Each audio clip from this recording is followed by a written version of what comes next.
Good morning everyone. बच्चों, पिछली video में हमने पढ़ा था कि राम लक्ष्मण किस तरह से श्री राम के द्वारा धनुष टूटता है और परशुराम किस तरह से क्रोधित होकर उनके पास आते हैं और उनसे आपस में बहस होती है। ठीक है, फिर लक्ष्मण भी उनसे व्यंग्यात्मक शब्दों में बात करते हैं। तो इन सब के बीच में उन दोनों की बहुत कहासुनी होती है। तो जब ये परशुराम बहुत अधिक क्रोधित हो जाते हैं तो वे अपने आप को बोलते हैं, लक्ष्मण को कहते हैं कि सहस बाहु के समान वो मेरा सबसे बड़ा शत्रु होगा जिसने धनुष तोड़ा होगा। तो सहस बाहु कौन थे, इसकी कहानी मैंने आपको सुना दी थी। तो अब लक्ष्मण कहते हैं, बिहसु लखनऊ बोले मृदुबानी। अब परशुराम की बातें सुनकर जब परशुराम कहते हैं कि तुम्हें शायद पता नहीं है कि मेरा क्रोध कितना अधिक है, मेरा जो ये फरसा है जिसे तुम बार बार कुल्हाड़ा कह रहे हो, इसको देखकर तो गर्भ में पल रहा बच्चा भी प्राण त्याग देता है। तो उनकी बातें सुनकर लक्ष्मण कहते हैं, बिहसी लखनऊ बोले मृदुबानी। परशुराम की आवाज बातें सुनकर लक्ष्मण मीठी वाणी में कहते हैं, अहो मुनीसु महाभट मानी। अरे मुनि, आप तो बहुत ही बड़े योद्धा हैं। पुनि पुनि मोही दिखाओ कुठारू, चहत उड़ावन फूकी पहारू। आप मुझे बार बार अपना ये कुल्हाड़ा दिखा रहे हो, ऐसा लग रहा है जैसे आप फूक मारकर पहाड़ को उड़ाना चाहते हो। इहा कुम्हड़ बतिया कोऊ नहीं। हे मुनि, यहाँ पर कोई भी कमजोर व्यक्ति नहीं है। जे तर्जनी देखी मरी जाए, जो तुम्हारी ये उंगली को देखकर मर जाए या डर जाए। देखी कुठारू सरासन बाना। अरे मैंने तो आपके पास थोड़ा ये कुल्हाड़ा और बाण देखे थे, मैं कछु कहा सही तभी माना, इसलिए मैंने कुछ आपके साथ अभिमान से बात की। मैंने सोचा आप कोई क्षत्रिय हो, वीर योद्धा हो। भृगुसुत समझी जनेऊ विलोकी।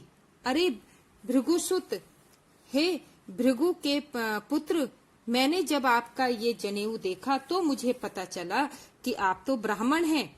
जो कहूँ कछु कहूँ सहोरिस रोकी। तो मैंने आपको अगर इसमें कुछ कह दिया हो तो मुझे माफ कर देना, और मैंने अब आपको कुछ कहने से अपने आप को रोक लिया है। क्यों? सुर महिसुर हरिजन अरुगाई। क्योंकि हमारे वंश में, हमारे कुल में सुर देवता, महिसुर ब्राह्मण, हरिजन ईश्वर भक्त, अरुगाई और गाय पर अपनी वीरता नहीं दिखाते। हमरे कुल इन पर ना सुराई। हमारे जो कुल में हैं वे इन पर अपनी वीरता नहीं दिखाते। क्यों? बंधे पापू अब कीर्ति हारे। अगर हम इनसे इन्हें मारते हैं, बंधे मारते हैं तो हमें पाप लगता है, और यदि हम हारते हैं तो हमारा अपयश फैलता है।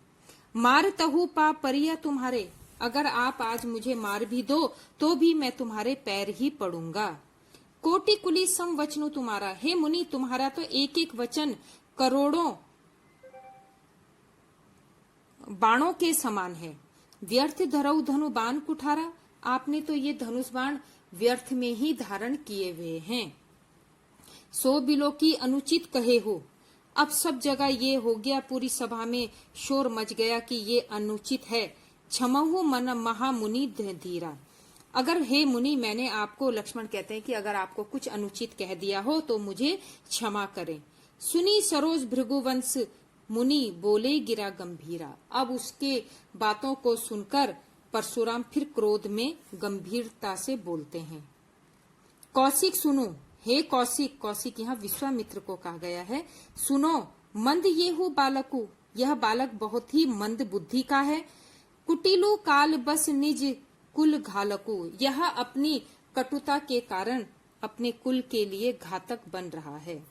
भानुवंश राकेश कलंकु। यह भानुवंश में, भानुवंश का है सूर्यवंशी, राम सूर्यवंशी थे। भानुवंश में राकेश कलंकु, चंद्रमा में कलंक के समान यह बालक है। निपट निरकुशु अबधु असंकु। यह बहुत ही मूर्ख और बेवकूफ बच्चा है। काल कवलु होई छन माही। अब मैं इसे कुछ ही समय बाद मारने वाला हूँ। कहो पुकारी खोरी मोही नाही। अब इसके बाद कोई मुझे दोष मत देना कि मैंने एक बच्चे को मार दिया। तुम्हा हट कहू जो चहो उबारा। हे विश्वामित्र, अगर तुम इस बच्चे को बचाना चाहते हो, कही प्रतापु बलु रोषु हमारा, तो इस बच्चे को मेरी वीरता, मेरा बल और मेरे क्रोध के बारे में बताओ। लखन कहे हु मुनि सुजसु तुम्हारा। लक्ष्मण कहते हैं कि हे मुनि, तुम्हारी वीरता को कौन नहीं जानता। तुम ही अक्षत को बरने पारा। तुम अपने मुंह से तो अपनी वीरता का बखान कर रहे हो। अपने मुंह तुम आपनी करनी। तुमने अपने मुंह से ही अपनी वीरता का इतना बखान किया है कि सबको पता लग गया है कि तुम कितने वीर हो। बार अनेक भांति बहुवर्णी। तुमने एक बार नहीं बल्कि अनेकों बार अपनी वीरता का बखान इस सभा में कर दिया है। नहीं संतोषु ता पुनि कछु कहू। और अगर अभी भी आपको अपनी वीरता का बखान करने से संतोष ना मिला हो तो आप कुछ और कहिए। जनी रिस रोकी दुसा दुख सहहु। आप हमें देखकर मत घबराइए, अपना क्रोध दुख को मत सहन कीजिए और अपनी वीरता का वर्णन कीजिए। वीर बरती तुम्हा धीर अछोभा, गारी देत ना पाहु शोभा।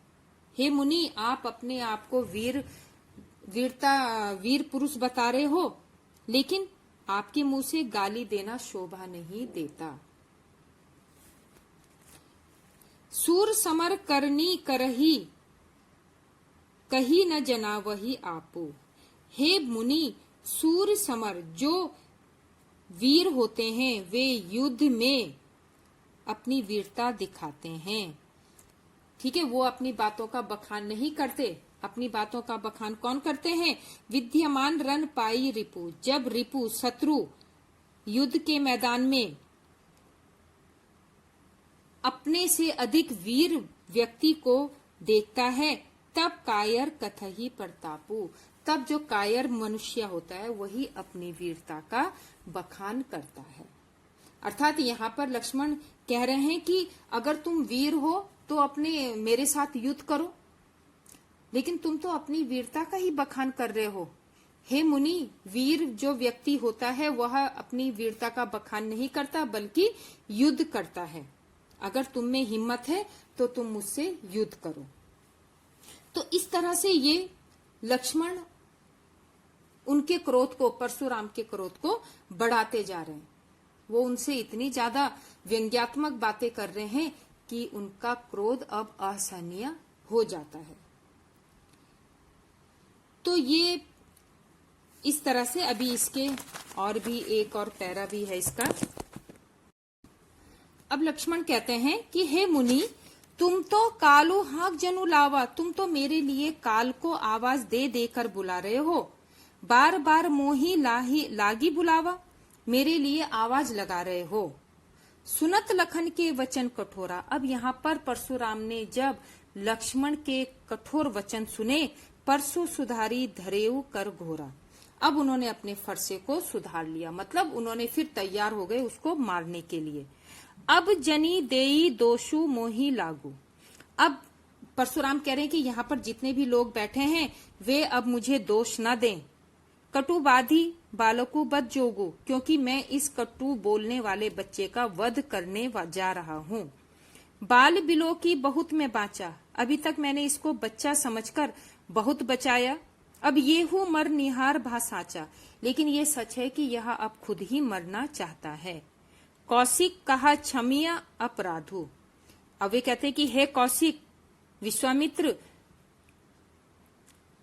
अब विश्वामित्र कहते हैं, जब वे बहुत ज्यादा परशुराम क्रोधित हो जाते हैं तो विश्वामित्र कहते हैं, कौशिक कहा। विश्वामित्र कहते हैं क्षमिया अपराधु।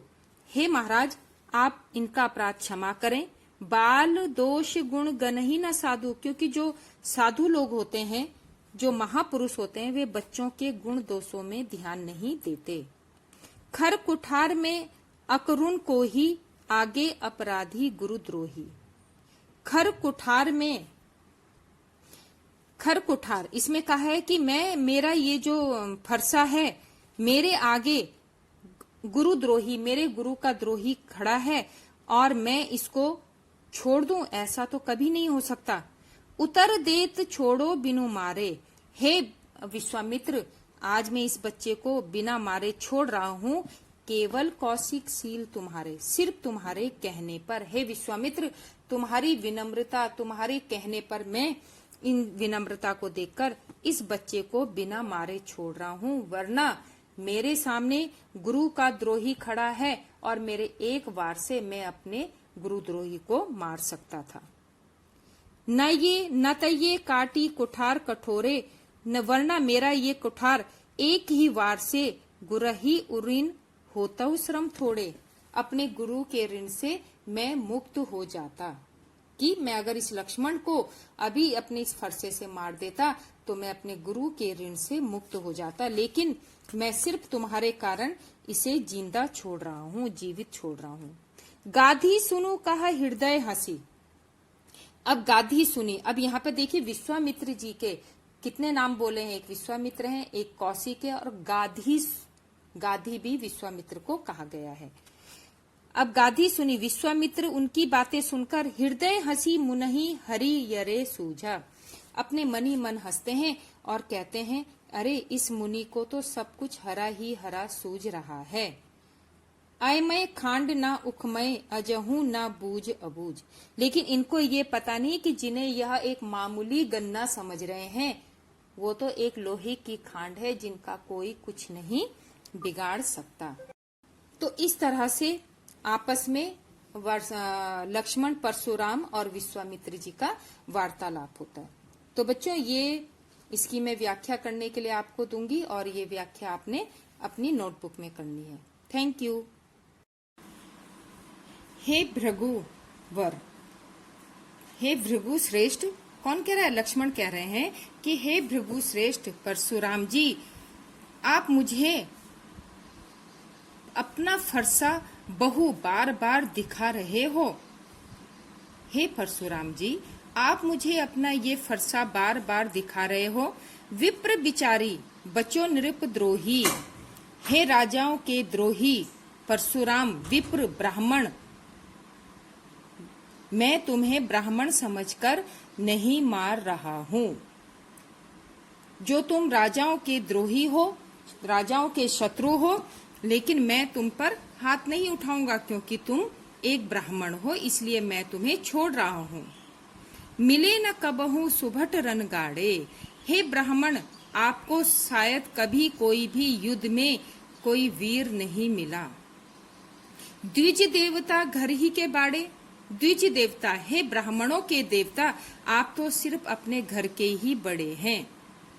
ठीक है। अब यहाँ पर लक्ष्मण ने बहुत ही ज्यादा व्यंग्यात्मक शब्दों में परशुराम को कहा कि आप क्या है, मुझे बार बार अपना ये फरसा दिखा रहे हो, लेकिन आप जो राजाओं के द्रोही हो, मैं आपको ब्राह्मण समझकर नहीं मार रहा हूँ।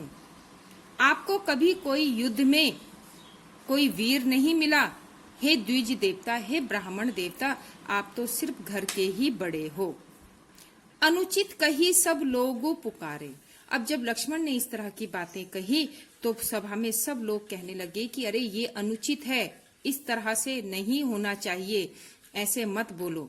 रघुपति स नयहि लखनऊ नेवारे। और जब वार्तालाप को बहुत अधिक बढ़ता हुआ देखा सभा ने, श्री राम ने, तो अपनी नजरों के इशारे से लक्ष्मण को शांत होने का आदेश दिया। अब जैसे ही श्री राम ने लक्ष्मण को अपने आंखों से इशारा किया शांत होने के लिए, लखन उतर आहुति सरिस भृगवर कोपो किरसानु। तो तब लक्ष्मण की और भृगुवर परशुराम दोनों की वार्तालाप में, आहुति कहते हैं आग में, दोनों की जो बातों की जो अग्नि जल रही थी, बढ़त देखी जल सम वचन बोले रघुकुल भानु। तो उन दोनों की ऐसी बढ़ती हुई व्यंग्यात्मक बातों को देखकर श्री राम ने जल सम, जल के समान अपने मीठे शीतल वचन से दोनों की अग्नि को शांत किया। वचन बोले, दोनों उन श्री राम ने उन दोनों को शांत करने के लिए जल रूपी शांत वचनों का प्रयोग किया और तब जाके उन दोनों की जो वार्तालाप है उन दोनों का जो क्रोध एक दूसरे के ऊपर हो रहा था वो अब शांत हो गया था। तो इस तरह से बच्चों ये राम लक्ष्मण परशुराम संवाद था और बहुत ही अच्छा, ये बहुत ही सुंदर ये पद थे। तो आप इसका रिवीजन जरूर करें दोबारा और इसमें समझने की कोशिश करें। इसके शब्दों को जब आप इसमें दोबारा पढ़ोगे तो आपको ये शब्द समझ में आ जाएंगे और जो इसकी जो अर्थ है ये मैं आपको वर्कशीट में करने के लिए दूंगी, इसे आप फिर नोटबुक में करेंगे। Thank you. अब देखिए अंत में लक्ष्मण कहते हैं, जब ये बोलते हैं परशुराम की, हे विश्वामित्र तुम इस बच्चे को समझाओ, उसे मेरा बल बताओ कि मैं कितना ताकतवर हूँ, मैं कितना क्रोधी हूँ, वरना ये बच्चा मेरे हाथ से मारा जाएगा। तब विश्वामित्र मन ही मन सोचते हैं कि कितना मूर्ख ये मुनि है, जिसको ये दोनों राम और लक्ष्मण एक गन्ने के समान लग रहे हैं कि जिसको तोड़ा और चूस के फेंक दिया। लेकिन इनको क्या पता कि ये तो लोहे की खांड है जिनका कोई कुछ नहीं बिगाड़ सकता। अब लक्ष्मण जी कहते हैं, कहेहू लखन मुनि शील तुम्हारा। लक्ष्मण कहते हैं कि हे मुनि, तुम्हारी शालीनता को कौन नहीं जानता, अर्थात सबको पता है कि तुम कितने शालीन हो। कौन नहीं जान विदित संसारा, कौन नहीं जानता, पूरा संसार जानता है कि तुम कितने शांत स्वभाव के हो। माता पिता ही उऋण भय नीके, तुम एक तो माता पिता के ऋण से मुक्त हो चुके हो जिन्होंने तुम्हें जन्म दिया, एक तुमने उनका कर्ज चुका दिया। गुरु ऋणु रहा सोचू बड़ जी के, अब तुम्हारे लिए सिर्फ गुरु का ऋण चुकाना ही रह गया है। ठीक है, मतलब तुमने माता पिता का ऋण तो चुका दिया। अब ये यहाँ पर व्यंग्य कर रहे हैं कि तुमने माता पिता का ऋण कैसे चुकाया, सहस्बाहु को मारकर। फिर उसके बाद क्या हुआ, सहस्बाहु के पुत्रों ने उनके पिता को मार दिया। तो इस तरह से वो एक व्यंग्य कर रहे हैं कि अपने पिता का आपने ऋण चुका दिया, अब सिर्फ गुरु का ही ऋण चुकाना बाकी रह गया है। सो जनु हमरे ही माथे काड़ा, और ऐसा लगता है कि ये ऋण शायद हमारे माथे में ही लिखा था। तुमने हमारे माथे में मर दिया, तुम्हें आज तक कोई और नहीं मिला कि जिससे तुम अपने गुरु का कर्ज चुका सको, तुम्हें हम ही मिले हैं। और दिन चली बड़ी गए ब्याज बड़ बाड़ा, और ये काफी दिनों से तुमने क्या किया है, अपने गुरु के लिए कोई ऐसा कार्य नहीं किया जिससे कि वे खुश हो सकें। तो काफी दिन हो गए हैं, उनका कर्ज नहीं चुकाया, तो शायद अब उसका ब्याज भी बढ़ गया होगा। अब आनिया व्यवहारिया बोली, हे मुनि, अब तुम किसी लेन देन करने वाले को बुलाओ। तुरंत देई में थैली खोली, और मैं अपनी जो है अशर्फियों की या मुद्राओं की थैली को खोल देता हूँ, और तुम्हारा जितना भी कर्ज है मैं चुका दूंगा। सुनी कटु वचन कठोर सुधारा। अब जब लक्ष्मण की ऐसी कटु बातें परशुराम ने सुनी तो उनका क्रोध 7वें आसमान तक पहुंच गया। सुनी कटु वचन सुनकर कुठार सुधारा। फिर परशुराम ने अपना फरसा पकड़ लिया, मारने के लिए तुरंत तैयार हो गए। हाय हाय सब सभा पुकारा। अब जब लोगों ने देखा कि बहुत ज्यादा पानी सर से ऊपर जा चुका है तो पूरी सभा में हाहाकार मच गया। भृगुबर फरसु देखा बहु मोई, विप्र बचारी बचो नृप द्रोही।